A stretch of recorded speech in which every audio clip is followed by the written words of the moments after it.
I'm going to speak to you on today is relevant to every person in the room because we all use email all of the time to get things done. And I send a lot of emails. Mark Cuban believes the biggest waste of human life is sitting in long meetings. Elon Musk thinks the same thing. And Mark Cuban believes that you can get almost anything done you want to get done in a meeting. You can just say it in the email, and he can handle it then when he's on a flight or at 4 a.m. in the morning or on a weekend if he feels like it, and not be on a long Zoom call hearing someone verbally talk, and then he has to think in real time with something smart to say back. If it takes more deep thought, he'll take deep thought and answer when he wants to. If it's not important to him, he doesn't have to audio listen to it. He can skim it and say, no, not important to me, right? So he loves email.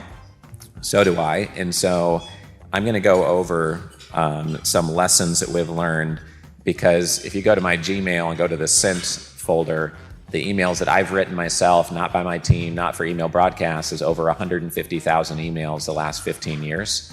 And so I'm going to provide you with 5 insights after writing 150,000 emails that I think will be relevant to most people here. Throughout the rest of the day, don't forget how you get an ROI out of being here: strategies, structures, peers, co-GP, JV, being inspired by somebody, meeting a new investor, figuring out how to raise money from big investors, even if you don't succeed with one here today. And you heard everyone on stage that said, don't come here and ask me for a check today. Come here and build a relationship or tell me why you're unique, and we'll keep in touch and get to know each other. Okay, so that means the last 15 years, including weekends, I sent 27.4 emails on average per day since I started the business. So we've been communicating with a lot of people. I took screenshots here so you didn't think it was just made up for a nice, made up number or estimate of a number. That is the exact number as of 4 days ago. So you know how prepared I was writing my speeches early this year. So here are the 5 insights. 1, nobody owes you a response to your email. Some people say, oh, I reached out to 30 people on Hoova and only 10 wrote me back. As if it's our job to force everyone to reply to your messages. I don't know what you wrote them. I don't know what you named your company. I don't know if you wrote them an essay. I don't know if you wrote them 3 words. I don't know if you pitched them for a $50 million deal before asking how you could add value to them, right? I don't know any of those things. We always tell people we have a lot of horses that drink water, and they like different types of water and different amounts of water. And we have a lot of horses in the community, but we can't force feed them your water. We can't make them drink your water, right? It's your job to purify your water and find crystal clear, fresh, cold water that's different than other people's water that they might want to drink. So we know we have the horses. There's no shortage of capital, but whether it's the type they're looking for. So, and there's no obligation of that. If you're using our databases, these are not only family offices that know us in the databases. These are family offices that exist on planet Earth and have made their contact details public. So some of those family offices know us. Some have heard of us and don't know us. Some don't know us at all. We just want it so that when you get on an airplane and you travel to Fort Lauderdale, you can look and see who else is in South Florida and add a couple more meetings to your meeting agenda. And then that way you make a more productive trip out of that and build a real relationship. That's the way to use a database, is build real relationships. And that's the point of coming to an event, is build a real relationship, not to try to close somebody right now here today. And the same goes with phone calls, text messages, et cetera. No one's obligated to reply, so you have to think, how do I make it so that they can't help but reply? It's in their best interest to reply, because what I'm telling them is going to be so helpful to them that they're like, oh, out of all the messages coming at me, that is the most helpful message that I got today. And an example of that is when I moved to Arizona, I found someone who had 19 locations. So I went to go get my car serviced, and I liked their business model of subscription. And I said, oh, that's interesting business. I went to their website. They had 19 locations. I figured out who the owner was, LinkedIn messaged them, and then said, I have an investment structure so that every time you open a new location, you don't get diluted on your equity and you could raise the capital you need. And I emailed both of the brothers who owned the business cold on LinkedIn. They both messaged me back the exact same day to have a phone call, not knowing the other brother had been messaged as well. And I wrote them a sentence and a half. I talked to them. Turns out they had sold their business for over $100 million to Goldman recently, and they were starting another platform. And so it's just an example of getting a centimillionaire to reply to a cold message the first week you're in a new city is by adding value to them. We talk about that all the time.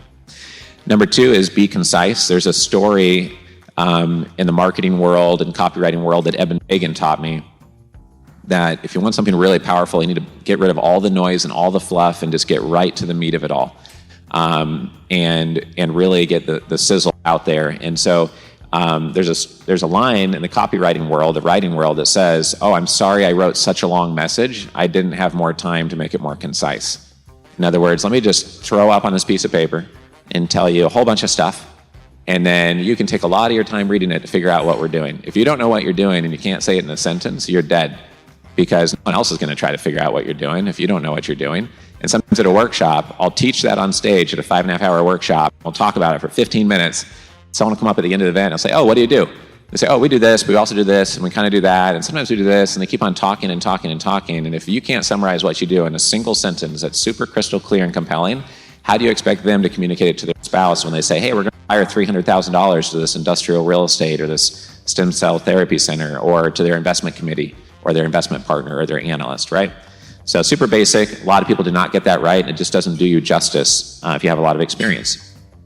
The next one, add value first. We talked about that on the example of no one owing you a response, but that goes for in the stage and just in general. It's just going to get you a lot more traction faster. And when you write the one-liner about your company, don't say we've been in business for 9 years and we are the best in the industry. Those words don't mean anything, like we heard on the one-pager, one-liner panel.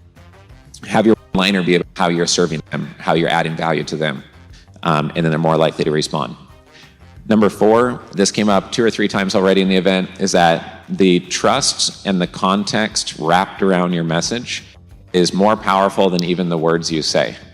So if you got to meet for breakfast today with Michael Jordan and he gave you some advice, you would be super attentive, and the trust and the respect that would come from listening to whatever came out of his mouth is just so incredibly high that it almost matters more than the words he's saying. And so how someone got to know you, the context around you, the environment you meet with them in, the context through which they see you changes everything dramatically. So if somebody comes to me and they've been to one of our events and they had watched our 14-module mini-series on how to start a family office, and they read my book on how to start a family office, and then we have a conversation, it is night and day different than somebody introducing me at somebody else's event, not my event, to somebody who's ultra wealthy, and the person's like, "Oh, what do you do? Are you a wealth manager?"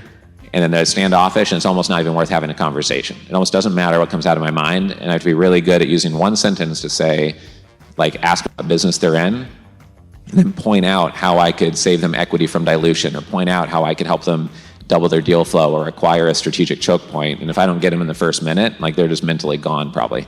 So that trust context through which people get to know you and first experience who you are completely changes everything. And that's why branding and positioning is really important. When we invest into dental clinics, we talk about how we're the #1 largest social media platform in dentistry with Dental Club with 375,000 members. And when we have a booth at a dental clinic group, it's Dentist Investors LLC, and you go to dentistinvestors.com. There's no confusion over, "Oh, what's a family office club? You set up offices in people's basements or something?" Like, they'll just throw them. No dentist knows what a family office is unless they've sold their dental practice or whatnot, right? So number 5 here, most meetings can be replaced by technology to get a lot done faster.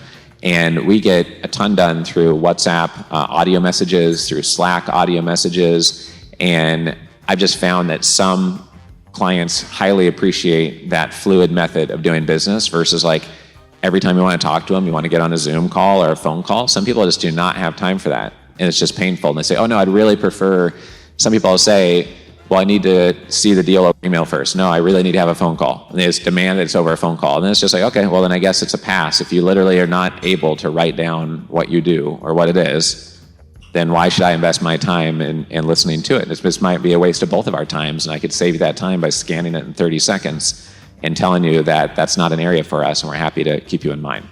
So after writing all these emails, those are 5 insights that have really helped me move faster, get more done, and execute on a lot with our 25-person team. So I hope you find some of those helpful.